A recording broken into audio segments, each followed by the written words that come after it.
Bom dia, irmãos e irmãs, graça e paz.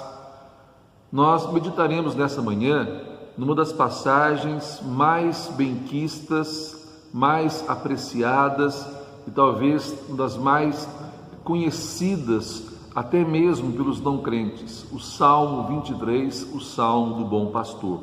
Apresentar Deus como pastor é comum às Sagradas Escrituras, mas também nas religiões ali do Oriente Próximo, não era muito difícil também encontrar a imagem de suas divindades tipificadas na figura do pastor, porque era uma figura comum e também muito popular entre as culturas daquela época.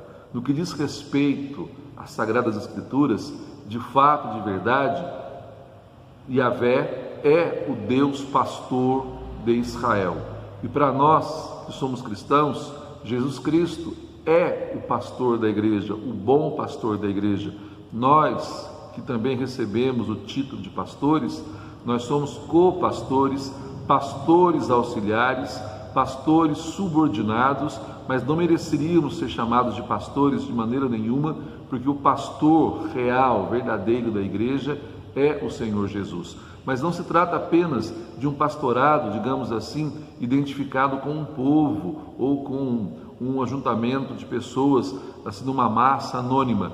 Deus, Jesus, são pastores individuais. Para o israelita, ele sentia-se pessoalmente pastoreado, pessoalmente cuidado.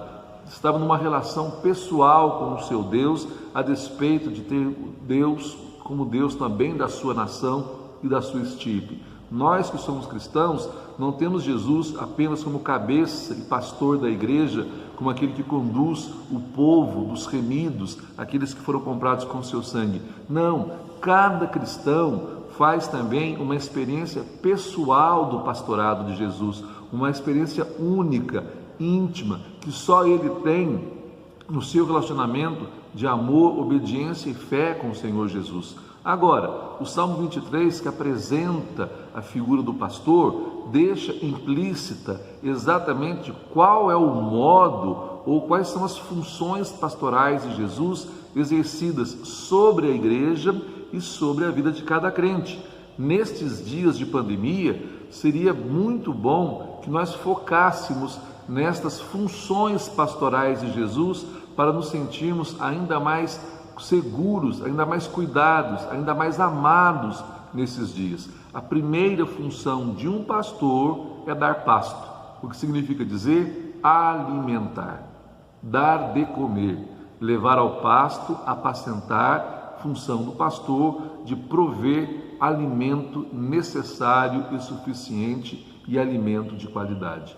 Nesses dias de pandemia, nós precisamos ser alimentados espiritualmente.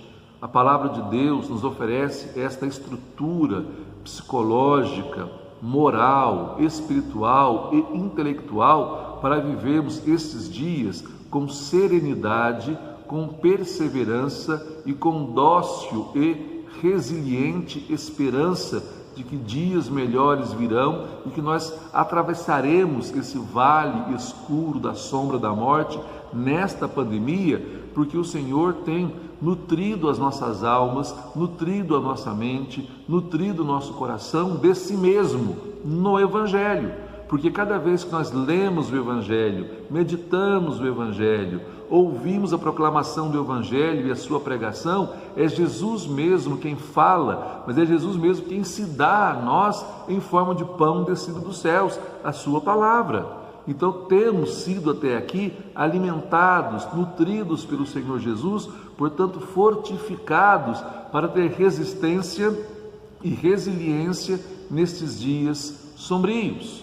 A segunda função de um pastor é dirigir, é guiar o rebanho, é conduzir a igreja. Jesus faz isso com cada crente. Jesus faz isso com você neste exato momento. Ele conduz a sua vida, a minha vida, pelos caminhos da sua vontade. E ainda que a vontade de Deus signifique, em dado momento, experimentar certas dificuldades, adversidades, abatimentos, nós não podemos pensar num cristianismo de vitórias no sentido de vivermos alienados às dores do mundo, não. estamos inseridos neste contexto de sofrimento e é no meio dele, por meio deles que somos conduzidos. O Salmo 23 não fala que Jesus, o bom pastor, o pastor de Israel, pegará um atalho, fará uma volta e contornará o vale da sombra das mortes. Não, Jesus caminha com o seu povo, à frente do seu povo, o seu bordão, o seu cajado nos dão conforto, segurança, mas ele conduz, ele guia a nossa vida em segurança. A condução de Jesus nunca quis dizer que nós singraríamos mares tranquilos de águas espraiadas. Antes, que o barquinho frágil de nossa vida passaria por mares revoltos de ventos procelosos. O que nos foi garantido foi um porto seguro e não um mar calmo. Portanto, a calmaria não é própria deste mundo, posto que também não é próprio para os discípulos de Cristo. Mas a sua condução, ele indo conosco e à nossa frente, seguramente enfrentaremos quaisquer que forem as adversidades e os problemas, e nós, sendo guiados por ele, chegaremos ao porto seguro da nossa felicidade, da paz que excede todo entendimento.